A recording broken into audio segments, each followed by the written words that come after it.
Hello friend, मैं हूं शोएब और आज हम इस वीडियो में देखेंगे। मैंने पिछले वीडियो में कॉम्पेल का जो आईओ रिक्वायरमेंट होता है, बेसिक रिक्वायरमेंट, वो आपको डायग्राम के ऊपर बताया था। अगर आपने अभी तक नहीं देखा कि कॉम्पेल का डायग्राम और ईएनई का 9012 आईओ लगा था उस मदरबोर्ड के ऊपर, 9981P का मदरबोर्ड था। तो डायग्राम के ऊपर हमने देखा था कि डायग्राम में आईओ की कौन कौन सी पिनें होती है और उस पिन का क्या नाम है। क्योंकि अक्सर हम कॉपी में अलग से तो हम पेज पे बता देते हैं कि हमें आईओ की सप्लाई चेक करनी होती है, आईओ की ईसी रीसेट चेक करनी होती है, RSM reset, SLP S4 S3, लेकिन जब डायग्राम पे हमें किस नाम से वो मिलता है। तो मैंने कॉम्पेल के डायग्राम के अंदर आपको दिखलाया था, आज मैं आपको क्वांटा के डायग्राम के अंदर दिखलाऊंगा कि जो क्वांटा होता है, क्वांटा पे जो आईओ लगी है, कोई सी भी लगी हो, लेकिन क्वांटा जो है क्या क्या नाम आईओ में रखता है बेसिक रिक्वायरमेंट के अंदर। तो चलते हैं हम आयो के ऊपर और आयो के ऊपर देखते हैं क्या है। तो पेज नंबर 30 के ऊपर हमें जाना पड़ेगा। इसके अंदर पेज नंबर 30 पे मैं आ चुका हूँ और यहाँ पे मेरे पास जो आयो है वो किस कंपनी की है देख लेते हैं। यहाँ पे KB3940, तो यहाँ पे भी ईएनई का ही लगा हुआ है 3940। वो भी हमारा था ईएनई का, लेकिन 9012 था जो कि प्रोग्रामेबल आयो था। और इसमें जो आयो लगी है वो 3940 जो कि प्रोग्रामेबल आयो नहीं है। इसके बोर्ड पे बाहर में आपको बायोस मिलता है।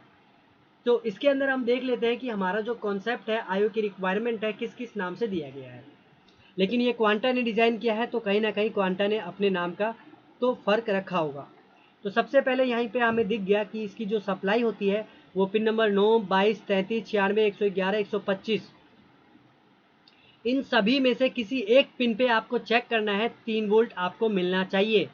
और पिन नंबर 67 पे आपको एक AVCC, जिसे कि एनालॉग सप्लाई कहते हैं, इनका भी मिलना ज़रूरी है, नहीं तो आपका एनालॉग सर्किट काम नहीं करेगा आईओ के अंदर का। तो 2 इनपुट होती है आईओ की सबसे पहली, और इसी के हिसाब से आपको ग्राउंड भी चेक कर लेना होता है कि इसका जो एनालॉग ग्राउंड और ग्राउंड है वो भी मिलना चाहिए। फिर अगली जो आईओ की रिक्वायरमेंट है वो है ईसी रीसेट। और ईसी रीसेट का नाम जो है वो अंदर तो ईसी रीसेट ही लिखा हुआ है, लेकिन क्वांटा ने जो नाम दिया है वो दिया है 3920_RST। तो आप इस चीज़ को याद कर सकते हो कि क्वांटा जो होता है वो हमेशा ईसी रीसेट का नाम, अक्सर मैं 100% तो नहीं बोलूँगा लेकिन 90% आपको मैं बोल सकता हूँ कि क्वांटा जो होता है ईसी रीसेट का नाम 3920_RST के नाम से ही देता है। और आपको अंदर के नाम से भी आपको वेरीफाई कर लेना है कि अंदर क्या नाम दिया है। तो अंदर के नाम से तो आपको पता चल गया कि हाँ, यही पिन हमारा ईसी रीसेट का है। तो क्वांटा में आपको इस नाम से मिलता है 3920, आप नोट भी कर सकते हो। अगली जो रिक्वायरमेंट है इसके अंदर आईओ की वो है ACOK। तो ACOK का क्या नाम दिया है क्वांटा ने वो हम देख लेते हैं। यहाँ पे ACOK का नाम दिया है AC इन। यहाँ पे AC इन दिया है, ठीक है। और यहाँ पे एक चीज़ का और लोगों को कन्फ्यूजन होता है कि सर यहाँ पे जो ये सिंबल है ये किस चीज़ का सिंबल है। अगर ये आउटपुट का सिंबल है तो ACOK तो आईओ के लिए इनपुट होता है, फिर ये आउटपुट क्यों हो रहा है। तो मैं आपको बता दूं कि डायग्राम जो बनाती है कंपनी वो कभी कभी डायग्राम के अंदर कुछ मिस्टेक भी करती है। अब जानबूझ के करती है या फिर अनजाने में करती है ये तो मुझे नहीं पता, लेकिन बहुत सारे स्कीमेटिक में आपको कहीं ना कहीं ये छोटे मोटे चीज़ों का मिस्टेक मिलता है। तो मिस्टेक को इग्नोर करना है और कहीं ना कहीं आपको पता है तो आपको समझ में आ जाएगा कि हाँ, कहाँ पे गलती की है। तो जैसे कि आप सबको पता है कि चार्जिंग आईसी के अंदर से ACOK जनरेट होता है, तो और आईओ के लिए इनपुट का रूप होता है। तो इसी तरीके से यहाँ पे ये इनपुट का काम कर रही है, क्योंकि जब आप इसे बैक ट्रेस करोगे तो आपको ये चार्जिंग आईसी के पास ही लेके जाएगा, ठीक है। तो ये हो गया हमारा ACOK। फिर हमारा जो अगला रिक्वायरमेंट है वो है लीड स्विच, जो कि आईओ के अंदर लीड स्विच का क्या नाम है इसके अंदर हम देख लेते हैं। तो इसमें लीड स्विच का नाम है, एक एक करके हम देख लेते हैं। तो यहाँ पे लीड स्विच का नाम है 127 नंबर पिन पे है लीड_EC, ठीक है। तो इसके अंदर आपने देखा कि क्वांटा के अंदर जो है लीड_EC हैज के नाम से है, लेकिन हमने जो पिछले वीडियो में देखा था कॉम्पेल में, उसमें था शायद मे बी लीड स्विच के नाम से था, ठीक है। तो आपको कहीं ना कहीं थोड़ा सा वेरिएशन तो मिल ही जाता है अलग अलग पब्लिशर के डायग्राम को पढ़ने में, ठीक है। तो आपको याद रखना है क्वांटा में आपको अक्सर लीड EC मिलता है। और अगला जो रिक्वायरमेंट आता है आईओ का वो क्या हुआ है। तो आपने ACO के देखा, लीड स्विच देखा, EC रीसेट देख लिया आपने। उसके बाद आपको थर्मल देखना होता है कि जो थर्मल है वो इसके अंदर क्या है। तो थर्मल देख लेते हैं, आयो के अंदर जो थर्मल है वो कहाँ पे है। तो क्या आयो के अंदर थर्मल दिया गया है?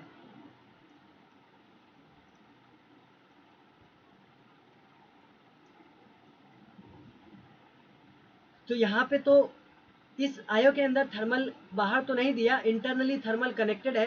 लेकिन यहाँ पे मैं आपको दिखला देता हूँ कि मैसेज का इंडिकेशन है, फिर बोलेंगे कि सर ये तो बताया नहीं सर ने। यहाँ पे लिखा हुआ है for battery charger pump and cap board, मतलब ये इस दोनों की बात कर रहा है।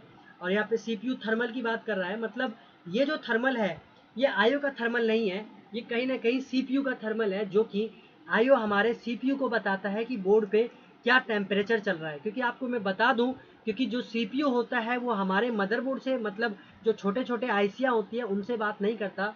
हमारा सीपीयू या तो पीसीएच से बात करता है या तो आईओ से बात करता है।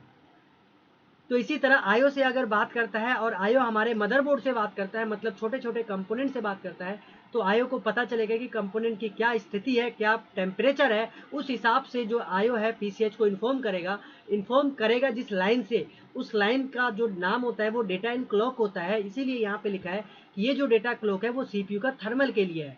ठीक है, तो आयो का थर्मल इसके अंदर इंटरनली है, बाहर नहीं दिया गया है। जैसे कि आपको मैंने कॉम्पेल के अंदर थर्मल दिखलाया था, अगर आप सबको नाम याद होगा तो वहाँ पे वीसी इन के नाम से था, दो थर्मल थे उसके अंदर। लेकिन इसके अंदर जो कि क्वांटा है R33 का मदरबोर्ड है, इसमें नहीं है। लेकिन ये R33 का है, शायद इसलिए नहीं है, लेकिन क्वांटा में कहीं ना कहीं थर्मल होता है। उसका थर्मल का इंडिकेशन अलग है। थर्मल का नाम आपको मैं अगर बता दूं तो थर्मल मॉनिटर के नाम से आपको मिलता है, जो कि आयो का थर्मल होता है क्वांटा के अंदर, इस मदरबोर्ड के अंदर तो नहीं है। तो थर्मल को अगर हम स्किप करें तो हमारा अगला होता है बायोस। तो बायोस का जो कम्युनिकेशन है, आपको मैंने बताया बायोस जो है इस मदरबोर्ड के अंदर बाहर लगा हुआ है। तो आपको यहाँ पे देख सकते हैं BIOS RD, BIOS WR, BIOS CS, और एक और पिन है जो कि किसी और पिन पे दिया है। इसके पास 3 दिया है, एक अगला कहीं और दिया गया है। तो वो 4 पिनें जो हैं वो हमारे बायोस से कनेक्टेड है, जो कि कनेक्टिविटी आपको चेक करनी होती है। क्योंकि अगर अक्सर यहाँ पे कनेक्टिविटी डिस्टर्ब हो जाती है, कनेक्टिविटी डिस्टर्ब होने से आपका जो स्टेप डाउन का इनेबल होता है वो नहीं जनरेट हो पाता। ठीक है, तो आपको यहाँ पे कनेक्टिविटी चेक कर लेनी है। फिर अगली जो रिक्वायरमेंट है वो है स्टेप डाउन का इनेबल। अब जाके आपका स्टेप डाउन का इनेबल निकलेगा, और इस क्वांटा के अंदर जो है इनेबल का नाम दिया होता है S5 ऑन। ये S5 ऑन आपके स्टेप डाउन का इनेबल का नाम है। ठीक है, फिर आपका जब ये आउटपुट हो जाता है, ये रिक्वायरमेंट चेक कर लेते हो, तब आपका पावर बटन प्रेस करना पड़ता है आपको। तो पावर बटन का जो नाम है क्वांटा के अंदर वो है NBS ऑन। यहाँ पे पावर बटन का नाम होता है NBS ऑन। क्वांटा जो स्पेशली है पावर बटन का नाम NBS ऑन रखती है, इसका मतलब है नोटबुक स्विच ऑन। तो आपको ये नोट डाउन भी कर लेना है, जो जो चीज़ मैं बता रहा हूँ आपको ये कॉपी और पेज के ऊपर लिख लेना है। क्योंकि मैं आपको प्रैक्टिकल डायग्राम के अंदर बता रहा हूँ, क्योंकि जब आप बोर्ड रिपेयर करने के लिए स्कीमेटिक खोलते हो तो आयो के ऊपर आते हो, आपको समझ में नहीं आता कि क्या क्या नाम है, किस नाम को चेक करना है। तो मैं आपको डायरेक्ट नाम बता रहा हूँ आयो डायग्राम के अंदर। तो ये आपका ऑन ऑफ बटन का नाम है।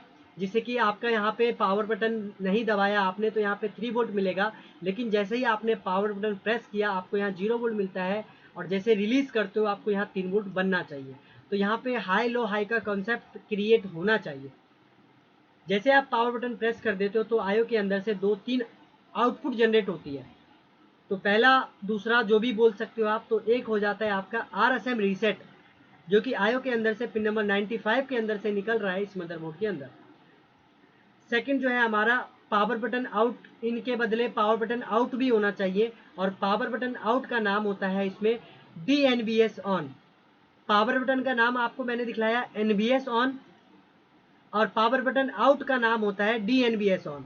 DNBS ऑन का मतलब है डिले नोटबुक स्विच ऑन। ठीक है, तो आप कंफ्यूज ना हो NBS ऑन और DNBS ऑन में। DNBS का मतलब होता है डिले, पहले डिले करके, मतलब पहले नोटबुक स्विच ऑन चलेगा, उसके बाद डिले होगा। डिले का मतलब थोड़ी देर रुकने के बाद। तो पहले आप पावर बटन दबाओगे उसके बाद ही निकलेगा ना, तो इसलिए इसको इस तरीके से समझ सकते हो, DNBS on, power button out. अगला जो रिक्वायरमेंट है वो लीड के बदले लीड स्विच आउट होना चाहिए। तो आप इसमें चेक कर लो लीड स्विच आउट है या नहीं। तो यहाँ पे हम देख लेते हैं लीड स्विच आउट है या नहीं है। तो इसमें लीड स्विच आउट नहीं दिया गया है, सिर्फ इनपुट तो ले लिया आयो ने लेकिन आउटपुट नहीं है। सेम उसी तरह आप देख सकते हैं यहाँ पे ये सिंबल है, लेकिन ये सिंबल गलत है, ये सिंबल इनपुट का होना चाहिए था, बिल्कुल गलत सिंबल है ये। ठीक है, तो जिस तरह से आयो ने 2 सिग्नल पीसीएच को दिया, RSM reset power button out, तब पीसीएच आयो को देगा 2 से 3 सिग्नल, जैसे कि होता है आपका पीएमएसएलपी S3, पीएमएसएलपी S4, तो उसका जो नाम होता है क्वांटा के अंदर वो होता है SUSB हैज और SUSC हैज। बिल्कुल यही नाम होता है, क्योंकि अक्सर लोगों को कंफ्यूज हो जाते हैं, वो पीएमएसएलपी S4 S3 नहीं देखते हैं और वो कहते हैं कि सर आयो में पीएमएसएलपी S4 नहीं दिया गया क्वांटा के अंदर। तो क्वांटा में अक्सर में आपको डेस्कटॉप के अंदर भी जो होता है ये इसी नाम से आता है, लेकिन क्वांटा में आपको अगर देख रहे हैं, आप डायग्राम पढ़ रहे हैं, तो आपको याद रखना है SUSB हैज का मतलब होता है S3 हैज और SUSC का मतलब होता है S4 हैज। मैं यहाँ पे टाइप भी आपको कर दे रहा हूँ, यहाँ पे इसका मतलब है SLP अंडरस्कोर S3 हैज, ठीक है, और SUSC का मतलब है SLP अंडरस्कोर S4 हैज। ठीक है, तो ये 2 सिग्नल है जो कि आयो के अंदर आते हैं, इस नाम से आते हैं क्वांटा के अंदर।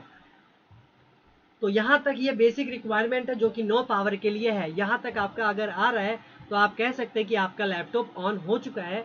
अगली अगर प्रॉब्लम है तो वो नो डिस्प्ले की प्रॉब्लम में जा चुका है।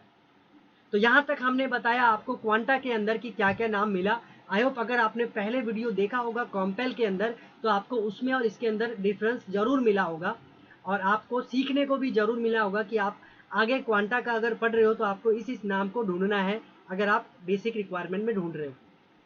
क्योंकि मैंने आपको बेसिक रिक्वायरमेंट में आयो का बता रखा है, अगर आपने नहीं देखा है बेसिक रिक्वायरमेंट जो कि मैंने 10, 15 या 20 दिन पहले वीडियो अपलोड किया था, तो वो आप वीडियो के लास्ट में आपको आई बटन मिलेगा, उस पर आप क्लिक करके आप आयो की बेसिक रिक्वायरमेंट भी देख सकते हैं, जो कि मैंने पर्सनली बेसिक रिक्वायरमेंट के ऊपर बताया था, जो कि अलग से बताया था, लिख के मैंने डायग्राम की मदद से बताया था।